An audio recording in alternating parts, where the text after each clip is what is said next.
Hello বন্ধুরা, প্রতিদিনের মতো আজকেও আমি একটা রেসিপি নিয়ে চলে এসেছি। আজকেও ফুলকপির একটা রেসিপি করব, তবে সেটা অন্যভাবে, অন্য পদ্ধতিতে। তো আসুন দেখা যাক আমি কিভাবে এটা রান্না করি। এই রান্নাটা অবশ্যই আপনারা ফলো করুন, খুবই ভালো লাগবে। যে কোনো সবজি একভাবে একঘেয়েমি কাটাতে বিভিন্নভাবে রান্না করলে তার স্বাদ বদলায়। তো সেই স্বাদ বদলাবার জন্যই আমি আজকে একটা পদ্ধতি নিয়ে চলে এসেছি। তো দেখুন আমি এটা কিভাবে রান্না করি। দেখুন আমি আজকে ফুলকপির সাথে এখানে নিয়েছি কচু, আলু, ফুলকপি, আর এখানে নিয়েছি দুটো ডিম, সেদ্ধ করে নিয়েছি ডিমটা আমি আগে থেকে। এবার এইটাকে রান্না করব। এখানে কিছু মশলা নিয়েছি আর এখানেও কিছু মশলা নিয়েছি। এখন আমি এই যে জিরে জিরে ধনে আর শুকনো লঙ্কা, এটাকে আমি একটু শুকনো খোলায় নেড়ে নেব।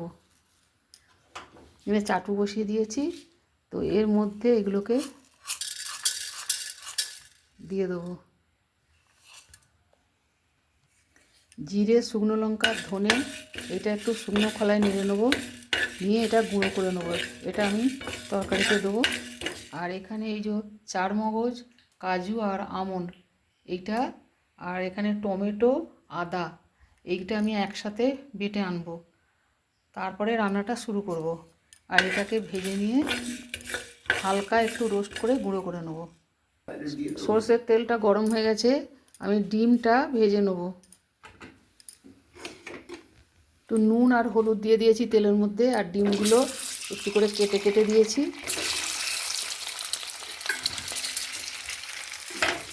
ছুরি দিয়ে একটু কেটে কেটে দিয়েছি, দিয়ে ডিমটাকে ভেজে নেব। ডিম ভাজা হয়ে গেছে, ডিমটা তুলে নিচ্ছি। এবার ফুলকপিটা ভেজে নিচ্ছি। ফুলকপিটা ভাজা হয়ে গেছে, ফুলকপিটা তুলে নেব।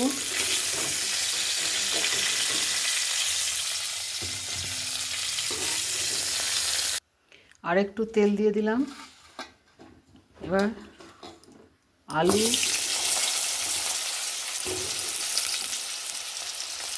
আলুগুলো একটু ভেজে নিয়ে তারপর কচুগুলো দেবো।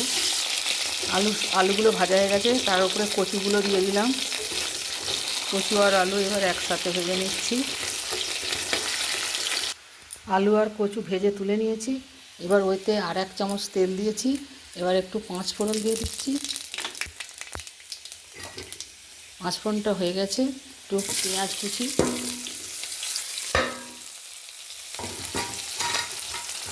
পেঁয়াজ কুচিটা একটু ভেজে নেব। পেঁয়াজটা ভাজা হয়ে গেছে, এবার এতে এই টমেটো বাটাটা দিয়ে দেবো। টমেটো বাটাটা দিয়ে দিলাম।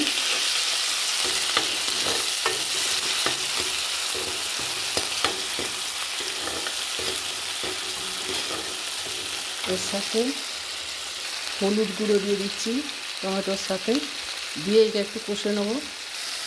এবার এর ভেতর এই যে কাজু, পেস্তা, চারমগজ আর আদা একসাথে বেটেছি, ওটা দেবো। আর এখানে রয়েছে জিরে, ধনে আর শুকনো লঙ্কা ভেজে ওটাকে বেটে নিয়েছি। এইটা সবই একসঙ্গে এর মধ্যে দিয়ে দিচ্ছি।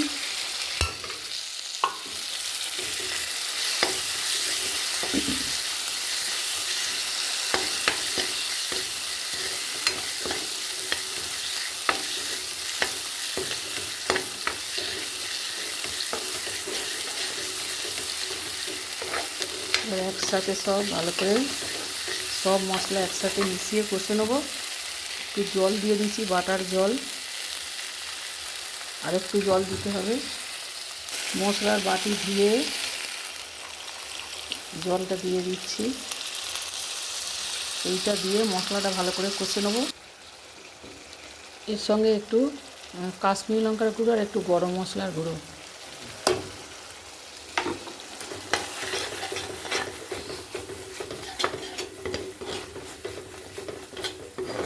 কাশ্মীরি লঙ্কার গুঁড়োটা দিলে রঙটা একটু ভালো হবে।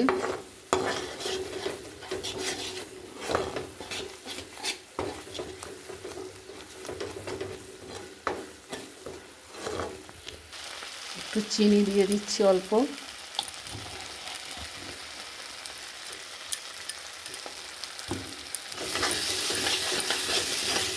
মশলাটা কষা হয়ে গেছে, এই যে কড়াই জড়ো হয়ে আসছে, ছেড়ে আসছে, মশলা কষা হয়ে গেছে। এবারে মশলা কষা হয়ে গেছে, এবার সব জিনিসগুলো দিয়ে দিচ্ছি। ডিমটা পরে দেবো ফুটে উঠে। এবারে এই সবজিগুলো সব এর সাথে ভালো করে মিশিয়ে নেব। সব মশলার সাথে মিশিয়ে নিয়েছি, এবারে জল দিয়ে দিচ্ছি। আর একটু জল লাগবে।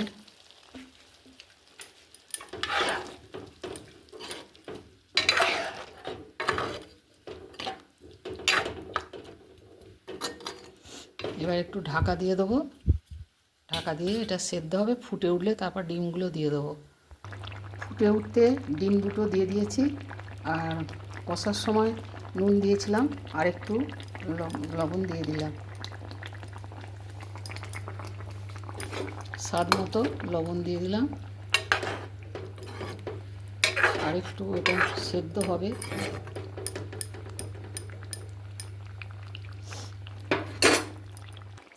হ্যালো বন্ধুরা, একদম রেডি, সব কিছু সেদ্ধ হয়ে গেছে। এইভাবে রান্না করলে অতি সুন্দর খেতে হবে বন্ধুরা। ফুলকপি পরপর আরও কিছুদিন পরে তো একদমই মানে মুখে ভালো লাগবে না, তখন ঘুরিয়ে ফিরিয়ে রান্না করলে দেখবেন এই জিনিসটাই আরও কত সুন্দর খেতে লাগবে। তো যে পদ্ধতিতে আজকে আমি রান্না করলাম ফুলকপি, কচু, ডিম, তো এইভাবে আপনারা রান্না করে খাবেন, দুর্দান্ত লাগবে। আপনারা খেয়ে আগে দেখুন, আর ভালো লাগলে আমাকে লাইক, শেয়ার, কমেন্ট করবেন, আর আমার পাশে থাকবেন। আজকের মতো রাখছি। এটা এবার আমি ঢেলে নেব। গ্যাসটা অফ করে দিলাম।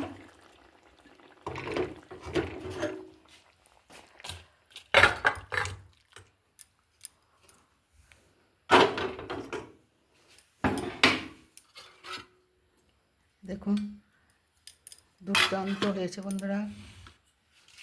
এই ডিম, কচু, আলুর তরকারি ফুলকপি দিয়ে অত্যন্ত সুন্দর হয়েছে। তো আজকের মতো রাখছি। আপনারা খুব ভালো থাকুন, সুস্থ থাকুন। আবার আসবো অন্য কোনো রেসিপি নিয়ে।